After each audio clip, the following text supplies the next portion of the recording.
Okay, y'all ready to get started? Okay. Can you hear me okay in the back? Can you hear me okay? Okay, good. Welcome. Thank you for coming. Normally, this subject is pretty dull and boring to most people. Electricity supply is. It's usually kind of technical.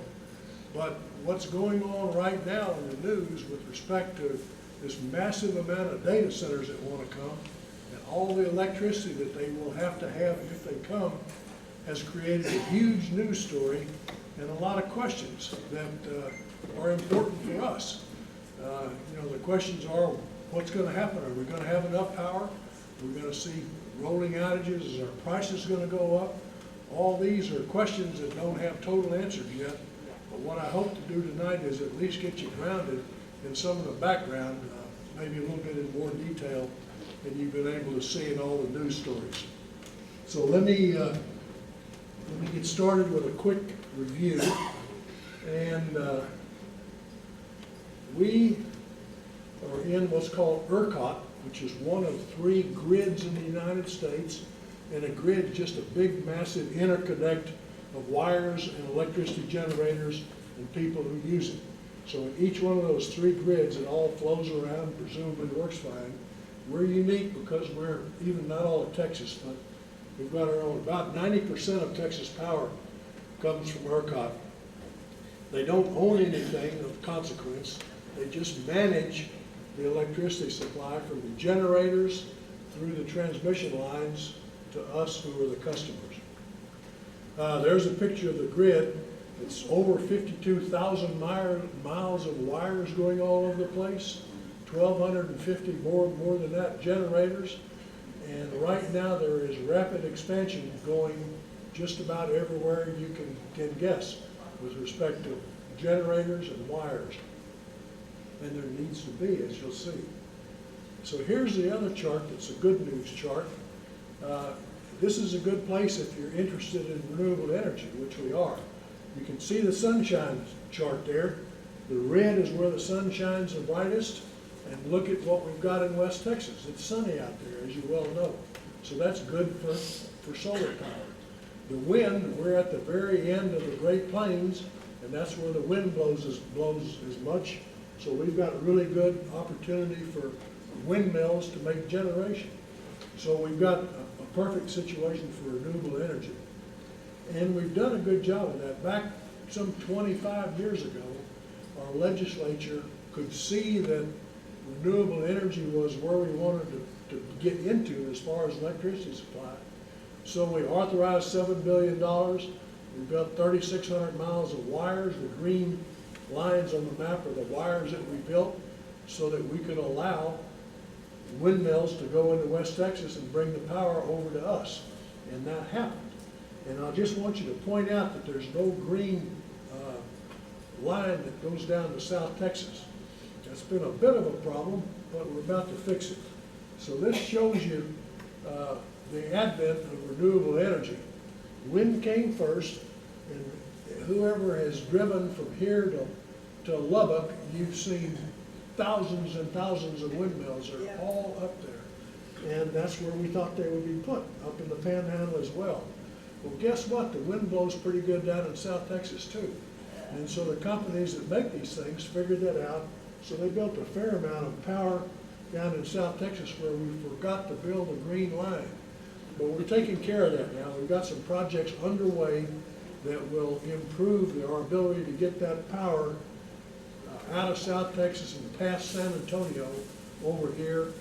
And sometime next year, we ought to have that issue fixed. Right now, we have curtailment of power in South Texas because we just don't have the wire capability to bring it up.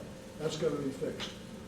Solar power came after wind, and it's all over the state. A bunch of it came out there where we thought it would, but look at how much came in the settled part of the states. And the reason for that's fairly straightforward. They're closer to their customers if you build a solar plant here, and that means you don't have to worry about transmission from West Texas. And so they built a bunch of solar plants all along I-35 and everywhere else. So we've done really well with respect to bringing in both wind and solar. Now, here is kind of a 25-year picture of how we've come. This is going from 2010 to today, and it is the amount of electricity that is generated by each one of those types of fuels. And so what you can see is we started bringing in the wind over there, so we brought in a lot of wind. That little dip is COVID. And then after COVID, we really started lately to bring in a bunch of solar power. And that's a good news story, because what it has let us do is to shut back on the coal, which is what we want to do from an environmental standpoint. So we're doing pretty well so far. Nuclear stayed the same, and we've just had as much natural gas as we needed to make up the difference. We are close to being at a position where we will generate half of our electricity from clean power and the other half still using fossil fuels. So we've made a lot of progress, but we have a little ways to go. But here's a comparison. This is Texas, and there's the other 5 biggest generating states. We're more than twice Florida. They're number 2.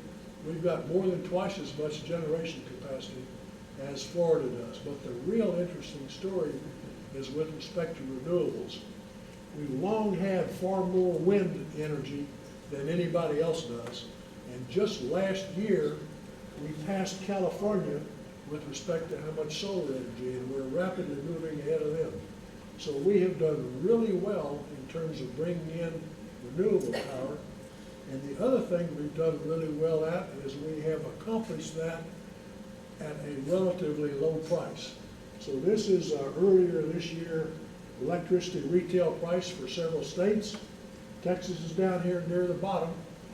California, if you live there, you have to pay 3 times as much for electricity as we do in Texas. We're not the bottom state, that's North Dakota.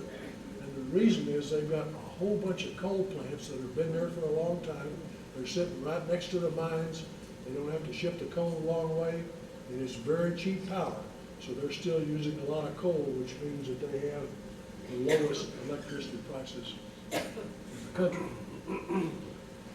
The issue with renewable power is their intermittency.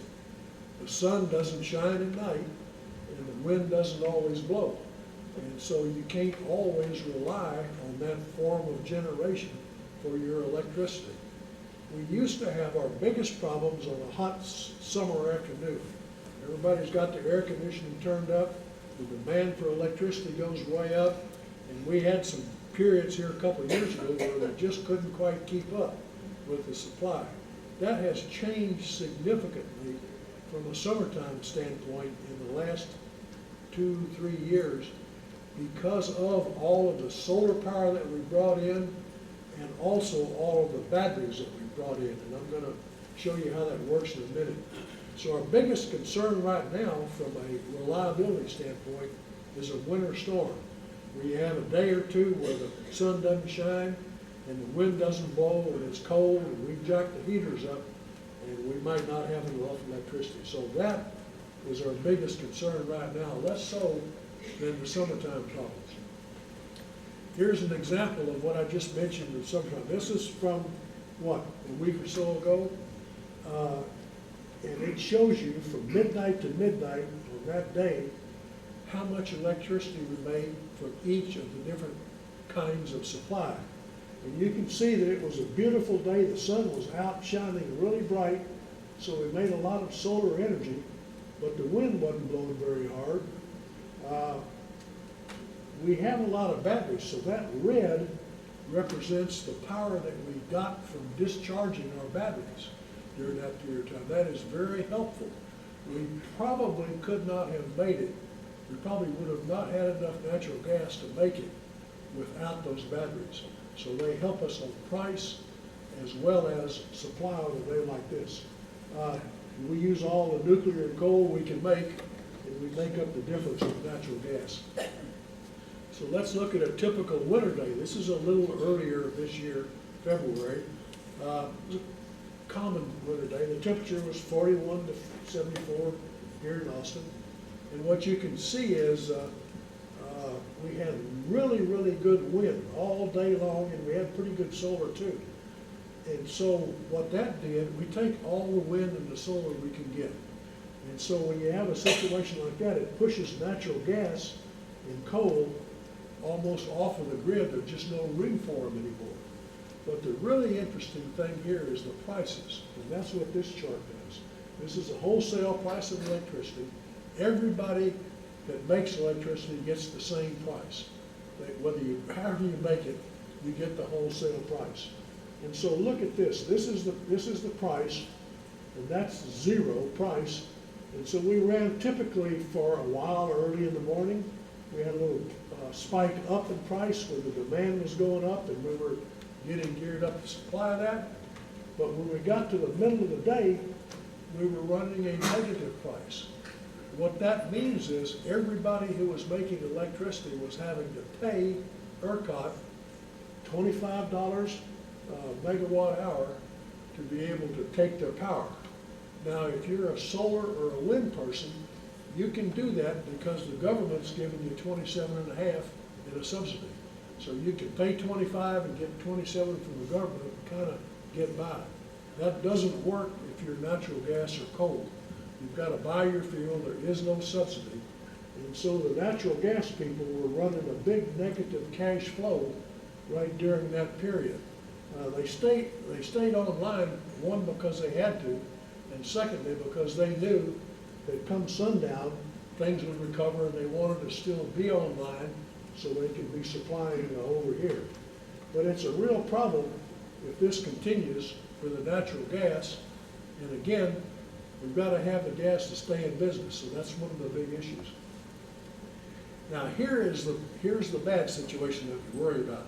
This is way back a year and a half ago. The Germans coined a word for it. They call it Dunkelflaute, and that means dark doldrums. It means the sun isn't shining and the wind isn't blowing, and you can't make any electricity from renewables. So here we are, a year and a half ago, whatever, in Texas.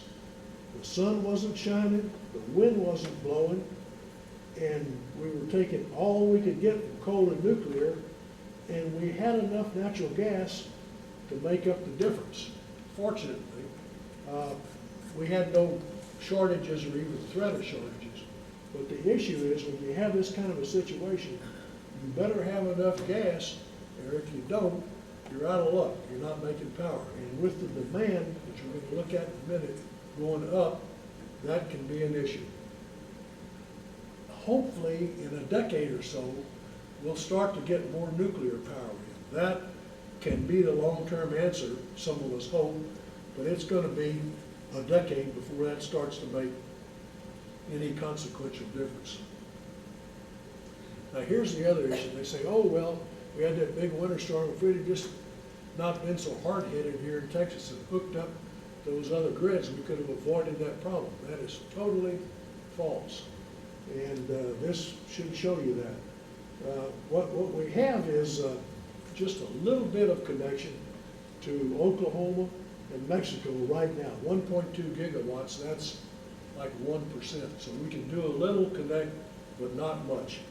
For several years, there has been a proposal to build a big line from Dallas over to Mississippi and supply, and the idea was that maybe we'd get some of their power or we can supply them, but that is totally blocked because people who live over here don't want that high voltage line running to their property, and so the NIMBYs have successfully blocked any construction of this line, and although it's been approved for 2 or 3 years, it's totally stalled right now.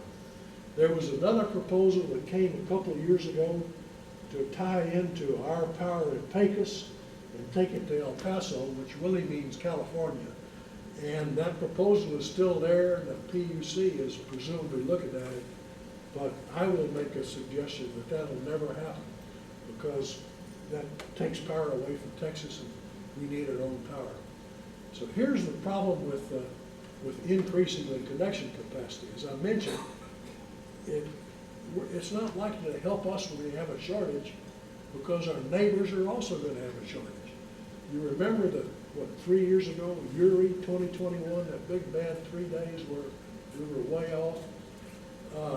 we were 20 gigawatts short of what we wanted to make in that period of time. 20 gigawatts represents the entire normal power supply for altogether Oklahoma, Arkansas, and Louisiana. So in order to solve our problem 4 years ago, we would have had to shut down the entire 3 states next to us, which of course is ridiculous. And so the issue that these connectors are going to help us out of a problem is just non-existent. What really will happen is, if you make those connections, we've got cheap power. Our neighbors, as you might guess, are going to buy our cheap power, and that will drive our prices up. So some people like me think that these connections are not a good deal for Texas. All right, here's the real issue right now. I know you've heard about this in the news. We've got, I have no idea how many data centers that just like this year all want to come to Texas. And if they come, they need a lot of electricity. And so they apply to ERCOT to say, look, we're coming here in a year or two, and when we do, we want to hook up and take this power from you. So right now we have roundly 100 gigawatts of capacity. This is what they want to add. So they want to quadruple our current electricity capacity in like 3 or 4 years. And that is completely ridiculous. It cannot happen.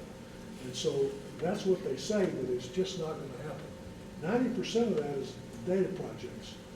They have what they call ghost projects in their companies, are just saying they want to do something, and they really aren't serious about it, so there's a lot of that.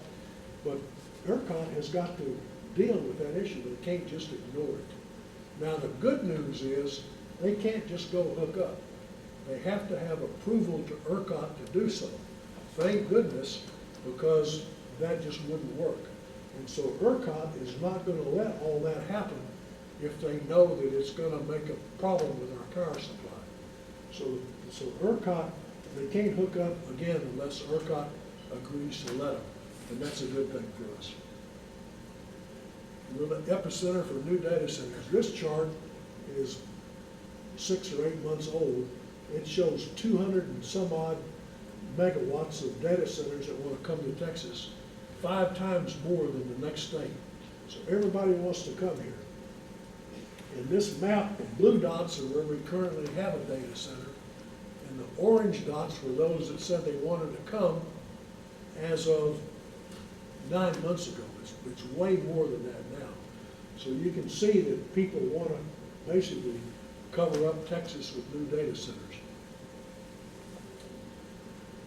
ERCOT just announced about a week ago that there are some 5.6 gigawatts of new demand that are under construction between Austin and San Antonio alone. So that addition adds 7% to our statewide peak demand, and that's just between Austin and San Antonio. So this is an indication that all those requests are not future requests. A lot of them are happening right now. Have those been approved? Have they been approved, or are they just? No, well, those have, yeah. But that's, it's just 5 out of 400. There are a lot of people who say they want to build new capacity. That's really good. And this is ERCOT's showing of who has said they want to come in with more generating capacity. That's this year, that's next year, that's 2028. And you'll notice that it's virtually all more solar and battery. That's good, but we really need to figure out how to get that gas line up, or we're going to have a problem. So we're going to get more capacity. Now here is another way that ERCOT looks at this reliability issue. They have something they follow, they call it a reserve margin. And what that is you have a peak demand that you expect right here, and they want to have a little extra capacity above that just for a cushion. We call that a reserve margin. So you'd like to have this much available if you're going to be using this much. And their target has been 14%. That's ERCOT's target for the reserve margin, and we're just about there now. That's 14, and that's about where we are now. But if you let all this new stuff come in that we looked at, guess what? That goes to zero pretty shortly. And it says that unless something changes, by next year, we're gonna be in trouble, and by 2028, we're gonna be in real trouble. So the answer to that conundrum is either build more generation or don't add so many data centers. And this, by the way, is from the end of last year, which is the current forecast that ERCOT's been working on. So here's the other thing that's happening for the first time ever, and it's really amazing. So if you're, let's say you're Microsoft or you're Google or somebody like that, and you want to build a bunch of data centers and run computers so you can do the AI for us, and you know there's no way you're going to get that power from ERCOT, so what do? You do it yourself. You BYOP, bring your own power. And you do it with natural gas.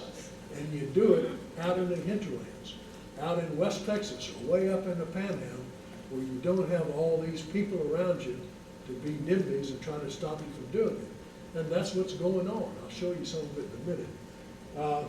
There's a little picture of it right there. So most of the big guys that are coming in out in West Texas and up in the Panhandle. But this is something that's going on all over the country, and it's certainly never happened to this extent ever before. And it's happening in a big way right now.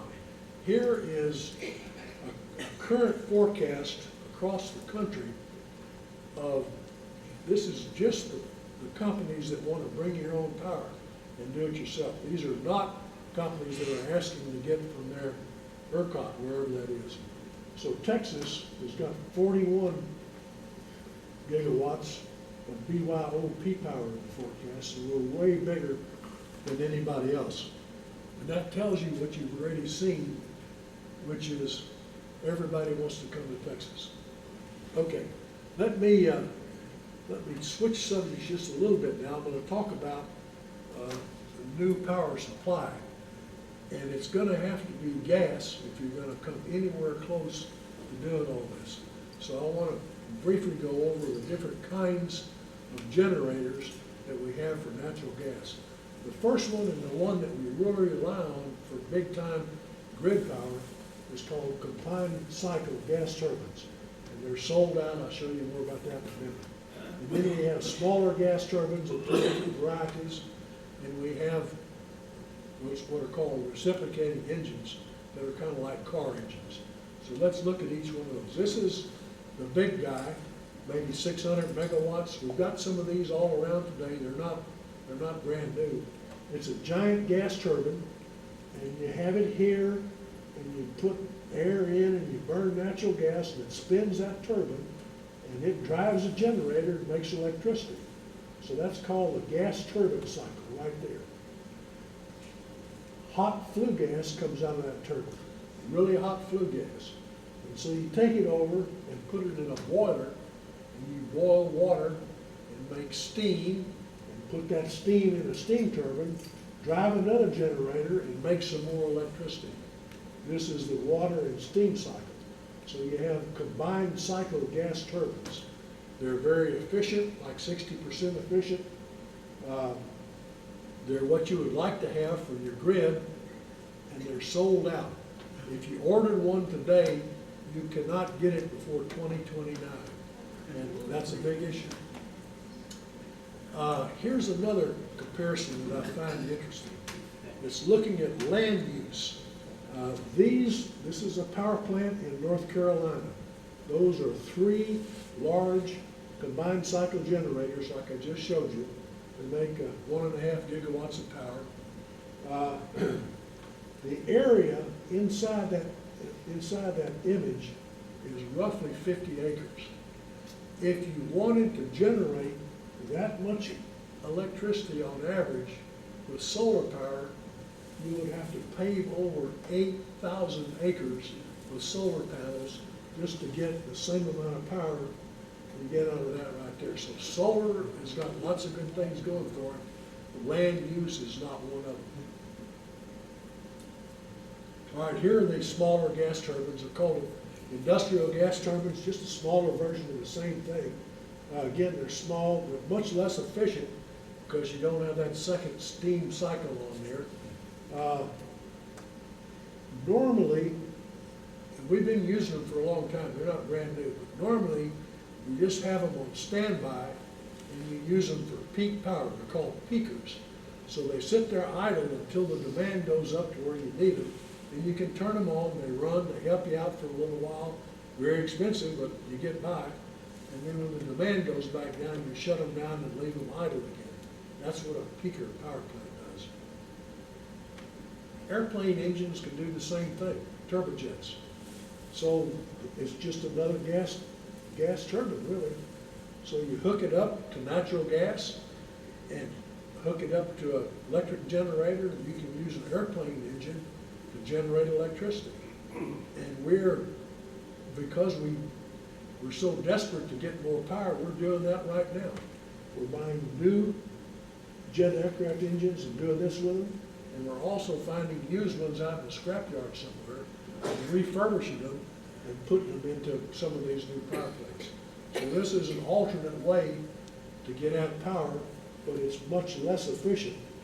And again, normally those only be used for peak power. Some of these data centers that are going to bring them in are just going to run them all the time because that's all they can do, but it's very expensive electricity. Here's the other kind. This is like a car engine, reciprocal internal combustion engine. Again, just like a car engine, we've got pistons connected to a crankshaft. The crankshaft spins a generator, makes electricity. There's cylinders in there. You fuel it with natural gas instead of gasoline, but it's pretty much like a car engine. And the beauty of it is you can just turn it on and go. And so it's another good peaker, but also small and very inefficient, so it's only good for peakers. We are building those all around right now. LCRA started up a new data center about 3 years ago between Lockhart and San Marcos. And they have put in 10 of these things, started them up last year, 190 megawatts, and they're working as peakers for our power right now. They're doubling that capacity as we speak, and by the end of this year, they'll have 10 of these things working. 20 of them. 10 now and 10 more coming. All right, there is an alternative to gas turbines, and it's called fuel cells. You still use natural gas, but it's a whole different chemistry problem to get the electricity than burning the natural gas in a turbine. It's not new. It's been around for a long time. You know, we tried to use them in cars for a while and decided we didn't want to. But there is a company called Bloom Energy who's got some of them on the market now, and they are selling them to some of the big power users. So I guess he owns a place, but here's a man with his hand on what's called a Bloom box. That's fuel cells inside of there. I hope it's well insulated because it runs at 1,500 degrees Fahrenheit. And so hopefully he's not burning his hand. Again, it doesn't make a whole lot of power. We've been using them in applications like on ships and small data centers, so they're not brand new, but they are very expensive. It costs about 3 times as much as for the capacity as does a natural gas generator. And there's a really interesting project that you might just remember the name Jupiter and follow, because it's interesting to see how it's going to play out. Oracle, Larry Ellison and that Oracle company, they want to do AI. So they have bought a bunch of land in New Mexico, just north of the border in El Paso. And they're going to build a massive new data center, and they need natural gas to power it. And unfortunately, though, they're not on a gas line. And they need a section of pipeline that's running through some New Mexico state land. the state of New Mexico is not favoring natural gas generation from an environmental standpoint. They don't like the idea of the greenhouse gases. So twice now, once just like 2 weeks ago, New Mexico has denied the construction of a pipeline through their land. And these guys can't do anything without that. They have also applied for an environmental permit for these balloon boxes because they're using natural gas, and New Mexico has denied their permit. So there's a big fight going on between Oracle and the state of New Mexico. Meanwhile, as you can see, this picture is about, I think, 2 or 3 weeks old. So you can see that he's spending money. I mean, he's stirring up the dirt and getting ready to build, and he doesn't yet have any assurance that he's going to be able to run it when he gets it built. So remember Project Jupiter. You'll probably see that in the news. I don't know how it's going to play out. It's going to be really interesting. All right, here's the big ones that are coming to Texas. There are a lot more than this. I picked out these as the main big ones that are coming. They're all out west. You can see where they're located. Panhandle, Pecos County, Abilene. Probably more are coming, but these are the ones that are here. The Stargate project is the one that Abilene, and it's well underway. It's Oracle and it's OpenAI who does ChatGPT, and so they're wanting to build some generation and a bunch of computers and run your AI so you can do your ChatGPT in Abilene. They've said we're going to spend $47 billion in Abilene over 3 years. They've already spent a bunch of that. They have 2 phases of it. Stargate 1 is on 1,000 acres right outside the city. They have got 10 of these single cycle natural gas turbines with a modest amount of capacity. But they want 5 gigawatts, and ERCOT has already said okay. So they're going to get most of their power from ERCOT. They're in business. They finished at the end of last year. They have another project nearby that is just underway, and it's a lot. It's got 2.5 gigawatts of capacity. The first piece of that's supposed to be online at the end of this year, and they're going to probably try to generate most of their power. Right now, they have approval. You can take one of those industrial or those jet engine deals and put it on a trailer, and so you can bring that trailer in. They have permitted 210 trailer-mounted generators, and they're going to bring 210 trailers, hook them up to electricity, and make natural gas to drive this data center. By the way, every one of these big data centers that are coming in are low water use. That's another huge issue. But I just want you to hear that all these big guys that are coming and everybody else that I can find is using new technology which requires almost no water. They say here it's closed loop liquid cooling, and they say that for this Stargate 1, they're just going to use 4 households of the water. Basically, it's just for drinking fountains and toilet flushes for their employees. The process doesn't use water. All right, here's a picture of that one in Abilene. There it is. They got some generators there. All those buildings are full of computers, and they're running your chat GPT right now. That's where a lot of them get going. The interesting thing about this picture is that house. The lady that owns that house is not happy.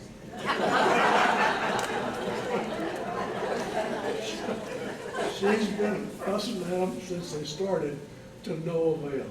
And she has several lawsuits, and I don't know whether she's not going to stop them. I mean, they're there. I don't know whether she gets some money from it or what. But as you can imagine, she's not happy.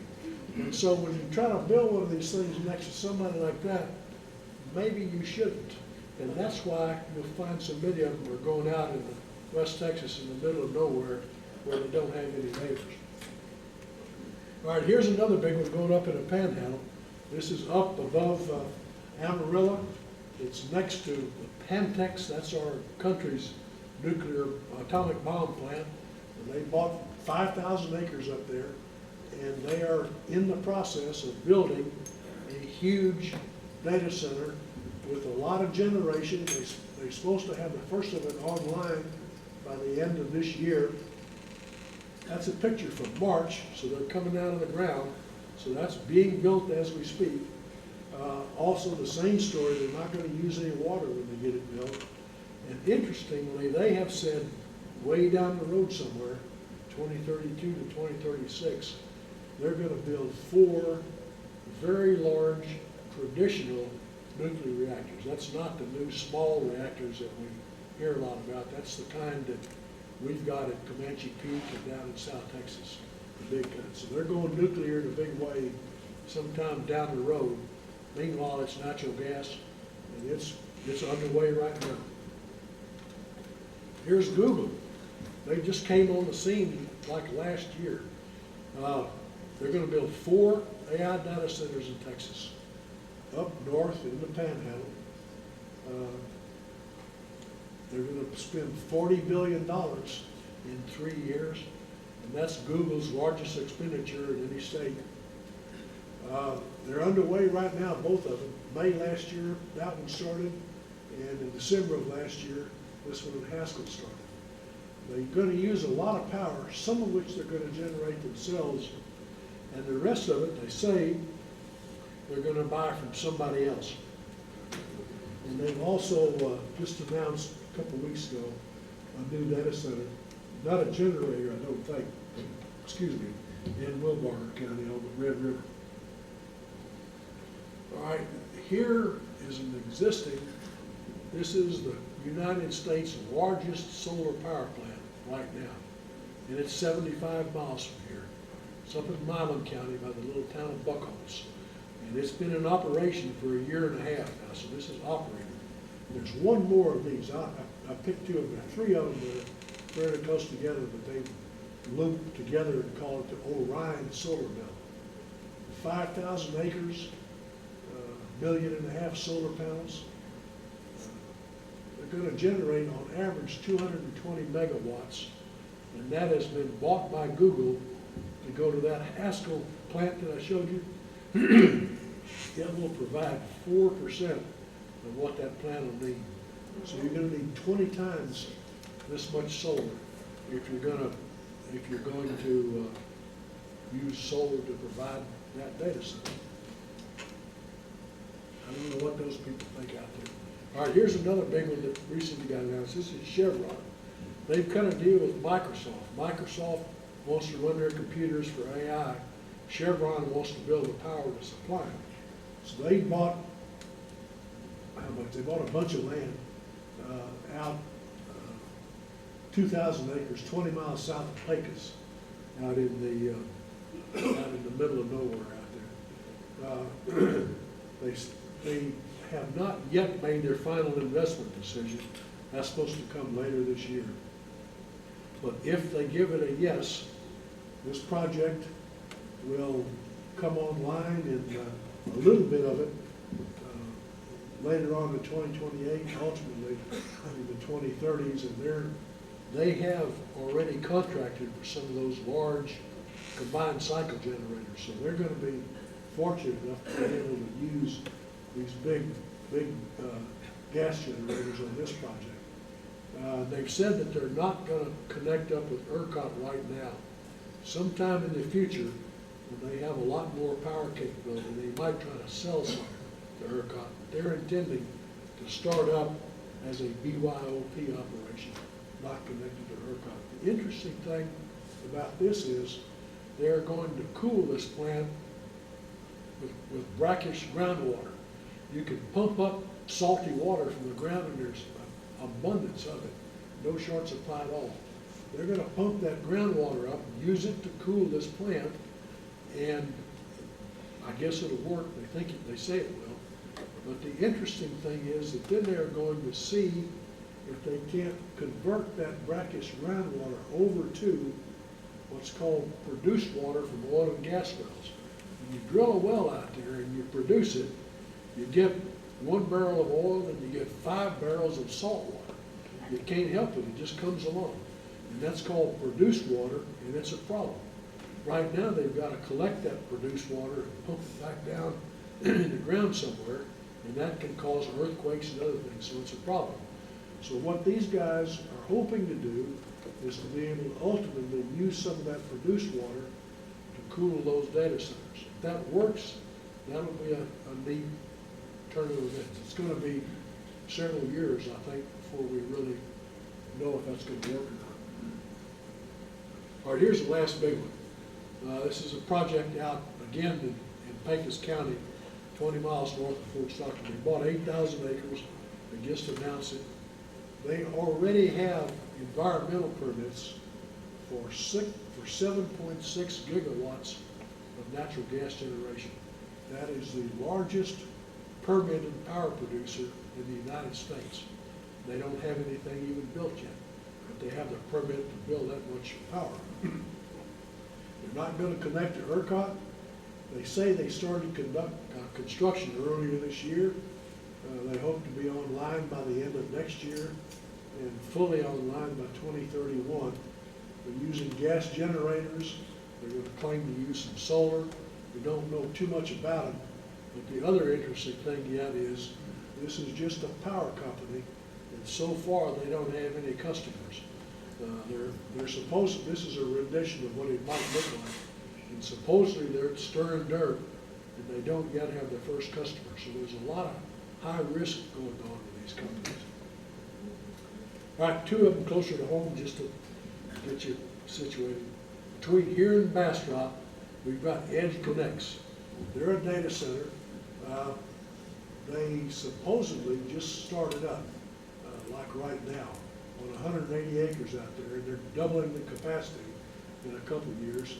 They're buying all of their relatively low power, 350 megawatts from ERCOT, and again, they're global water neutral, they say. They're not going to use, they're going to use closed-loop cooling and virtually no water. Here's the other one that just started up in Round Rock next to Dell. It's a Switch, a small data center, 185 megawatts. Supposedly about right now, they're starting it up, and they've got a doubling of capacity underway, and it's the same story on water. It's closed-loop cooling, 500 gallons a day, which is basically nothing. So it's just not a water issue with these data centers. All right, here's the other part of the story. So with all this stuff going on, how are we going to avoid the crunch? How are we going to keep from running out of electricity? We are doing some things to try to do that. As I've shown you, we're bringing in more wind, solar, and batteries. So we're bringing in that kind of generation. What we're trying to do with not much success yet is to encourage some more natural gas generations to come in. And we're building more transmission lines, which we have to have if we're going to take that new power from West Texas here. And we've also already passed some new regulations for generations of data centers that should help. So here's the transmission line story. This is ERCOT's projection for the next 2 or 3 or 4 years. They want to spend $9 billion. They want to build 1,700 miles of these new high voltage lines, and then they want to spend a bunch more money on upgrading existing lines. These new high voltage lines are almost positively going to come with some opposition. And you can see why. Here's the map of where they're talking about building it. They've already got the routing for those 3 in orange. And they're talking about another little short hookup out in West Texas. That'll probably not be a problem. But they're also talking about running a loop over here in the populated area with those big high voltage lines. You know, you can just guarantee that there's going to be plenty of opposition to that. So who knows how fast any of these things are going to come to pass. ERCOT, by the end of this month, is scheduled to approve this piece of this line right here. The rest of those are all out in the future somewhere. But that'll be another big issue with respect to, you got to have them, but nobody wants them. All right. This is what Texas is doing to encourage natural gas. 2023 legislative session, we passed the Texas Energy Fund. We put in $7 billion that we'll loan out at 3%. That's a good low percentage to anybody who wants to build a natural gas generator. We added another $5 billion last year, and some of it has already come to pass. We've got 2 of these units that just went online this year. They're both peakers, they're both in East Texas, and you can see that there are several others that have already signed up for some of this money. We've got $3 billion allocated for a total of 4.1 gigawatts of natural gas power, but we've got some more money, and this is about the only thing that we're going, which is seeming to attract at least a few natural gas people. Here are some of the new rules that already are in place. Right now, if one of these big data centers is running and we're getting ready to run out of electricity, ERCOT has the ability to make them shut down. They have what's called a kill switch. They have to give them a day's notice. But if ERCOT needs to protect us, they can tell them to shut down right now. That exists now. They're also just started trying to evaluate these new requests in groups instead of by one at a time. They just started that like about right now. And in order to be in this group for evaluation, you have to have your land already in place. You have to have approved financing for your project. And you have to pay a $100,000 application fee. And that's designed to weed out the maybe yes, maybe no kind of people. So that was just set up a couple months ago. And the other thing was, we have that in place right now, is that if you're going to be a new generator, you have to show that you will pay for 100% of all your interconnection costs and not put that cost back on the rest of us. That's in place now. More regulation is coming. A couple months ago, the governor ordered PUC to do a couple things that make good sense. He wants to make sure that data centers fully fund their infrastructure so our costs don't go up. And he has proposed legislation for next year to force them to use water efficient cooling systems and to do away with these tax abatements that we're giving away now that don't make sense to give away. So that's a proposal for the legislative session next year, and also some proposals to deal with setbacks and noise reduction, maybe to help that next lady that has a house next to where somebody wants to build one. So that's the governor's proposal for next year. So here is, nobody knows what's really going to happen. Here's my opinion, for whatever it's worth. I think that some data centers, all that 400 and some odd gigawatts will just never start. They're false to begin with. They can't get the land. They don't have the money. Just all kinds of stuff that will probably keep a bunch of those from ever starting. And just today, Governor Abbott announced that, remember on the last slide I said there was a group that they put together for evaluation for next year? He just put a stop to that. He says we are not going to approve any more data centers. This was a today announcement. We're not going to approve any more data centers until we really have some better feel for what's going on so that we're not all going to get hurt. So that's, I think, a good news story. I do believe that a lot of these gas generators are going to happen. Some of them are happening right now, like I showed you, and some of them are going to come in the next few years. You'll have a lot of that BYOP stuff, but not all. Some will connect up to ERCOT. I do believe that most or all of them are going to be really low water. So that water issue is probably not accurate that you hear about in the news. Power supply will be an ongoing issue. We are building new data centers. We're trying to build more power generation. We might not be able to get it in time.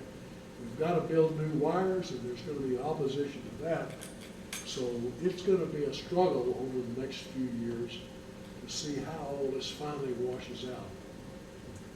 Finally, most of us hope that maybe in a decade, we'll be able to start bringing in some nuclear power.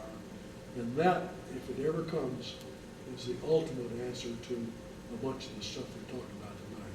It's clean power, it runs around the clock, it's reliable, but it's just not here for us right now. Okay, that's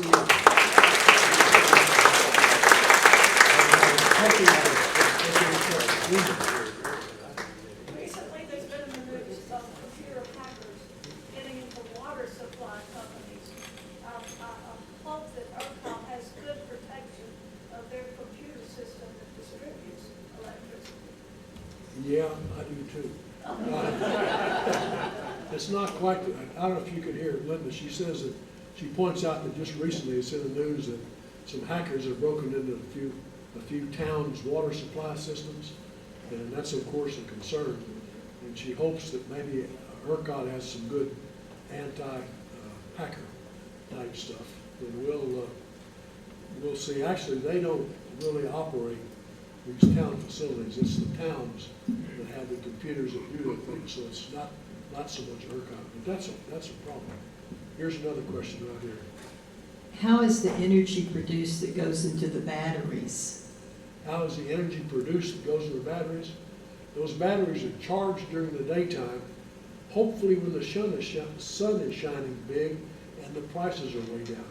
So typically, the batteries start charging about 10 o'clock in the morning.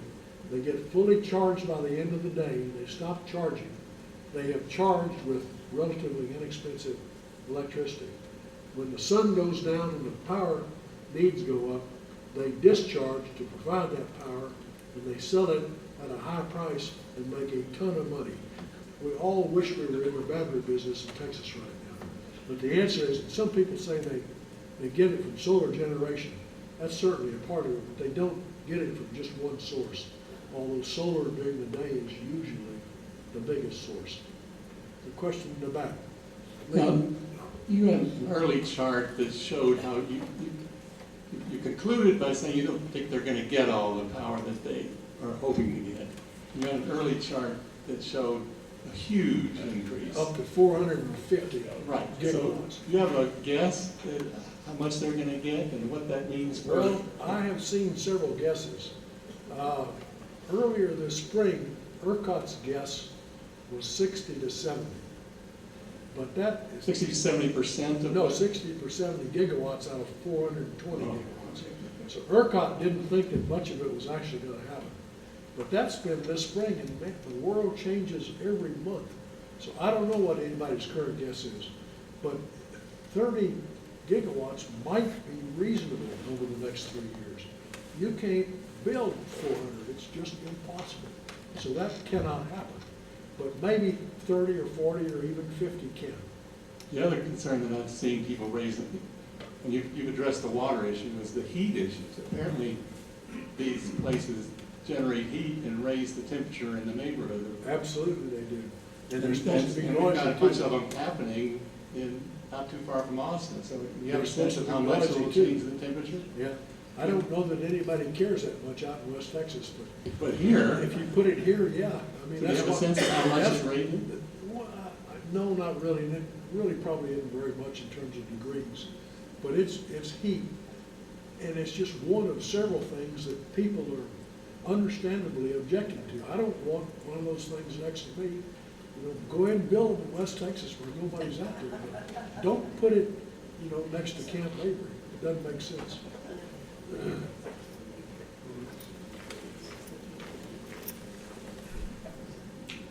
A couple things. First, you talk about natural gas as if it has no consequence. I didn't mean to talk about it that way. But that's how it sure sounded, because I sure didn't hear Well, one. what I tried to say was we're gonna have to have it if we want the electricity. I heard that. It also generates carbon dioxide, and that contributes to global warming. That's a fact, and that's my grandkids are not gonna like that. That's true. And the question they have to answer, somebody does, do you want the electricity or you don't want to put the CO2 in the air? That's your choice. No, there's other choices. Who is ERCOT? Who runs that? How do they make their money? Who do they answer They to? don't make any money, they're a nonprofit, they answer to the Public Utility Commission.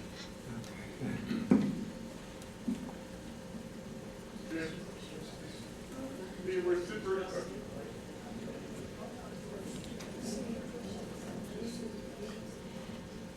with regards to the reciprocating turbines, are those from China because we're not getting any, or are they all? The main one is Warsaw, I probably didn't pronounce that right.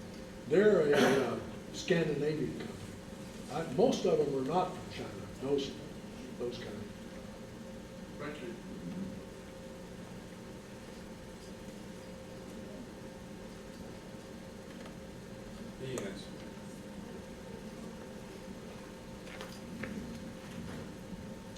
Thank you for a fascinating hour or so, but I'm wondering, is this a hobby for you, or have you got background? Why are you interested in this? Because of your grandchildren or something else? I don't have a good answer to that. I want the lights on. I have a scientific background, and this stuff just fascinates me, so I read about it. Excellent slides, too.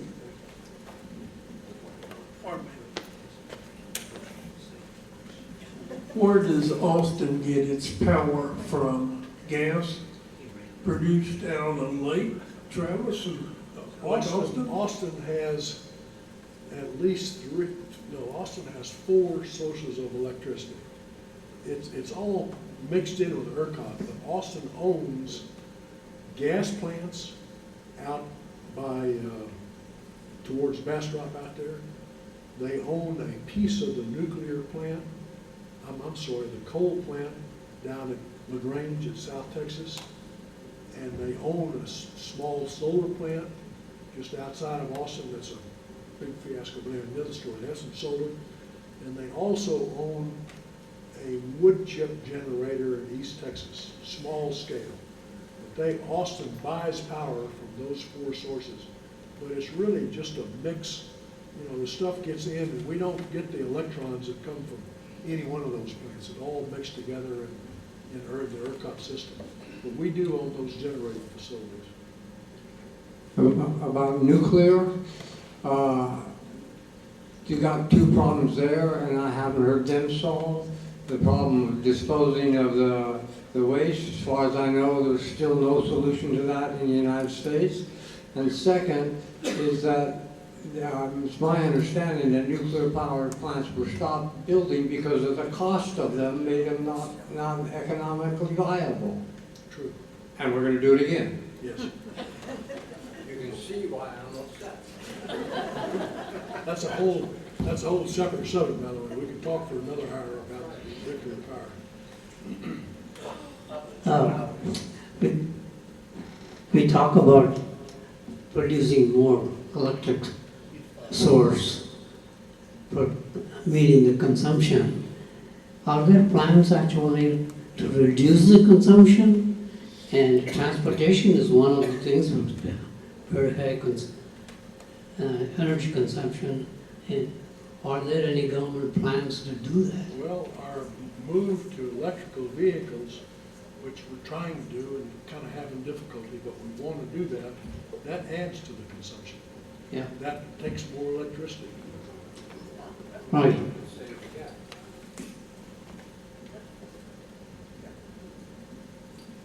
I noticed my home base in northeast Texas was not connected to the grid, along with a lot of the fringe to Texas. And I know after that February 21 storm, there was a lot of talk about how would they get, or the power they were able to get that really helped them survive better than we did here in Austin in a lot of ways.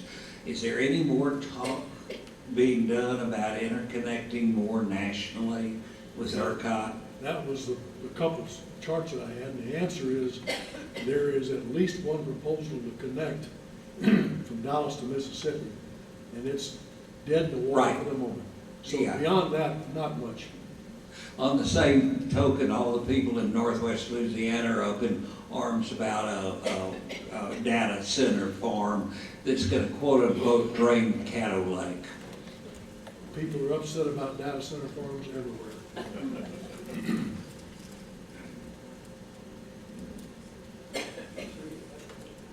Jim, can you give us any idea how loud these turbine-driven generators are, the various types you talked about? I do not know the answer to that. They're obviously making visible noise. I'm sure they're not, screaming, but they're noisy enough so that people don't like it. Basically a jet Jim, engine.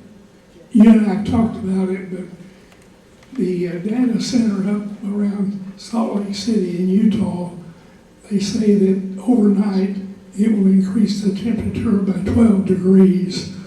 And because data centers have to run 24 hours a day, and that would be true of any data center because it has to work 24 hours. Has to work in the winter too, and I'm sure they'd love to have that 12 degrees in the winter, but not this summer. Is there a generator behind this building? We have, yes, we have a generator, a small generator on this building, we have one on the Carlisle, and we're soon to have a bigger one over on the Preston. So we will, a year from now, each one of our buildings will have a sufficiently large generator to give all the power that each building needs.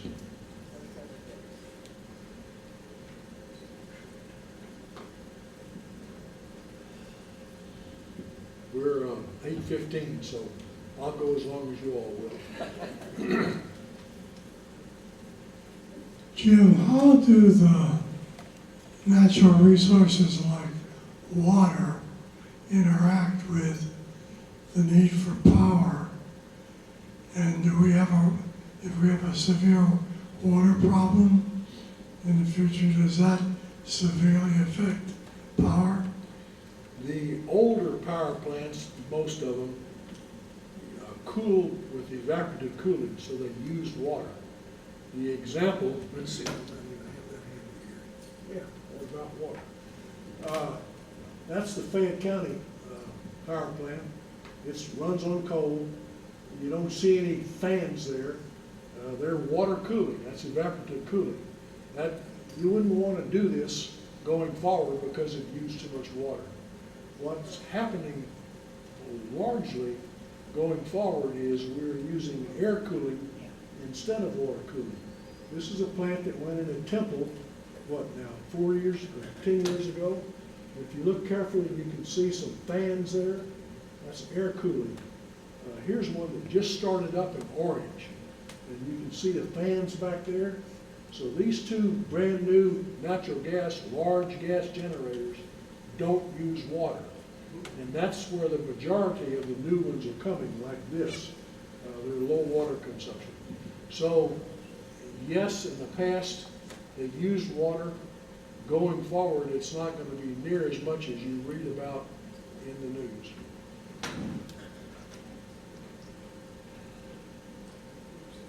Okay, thank you very much.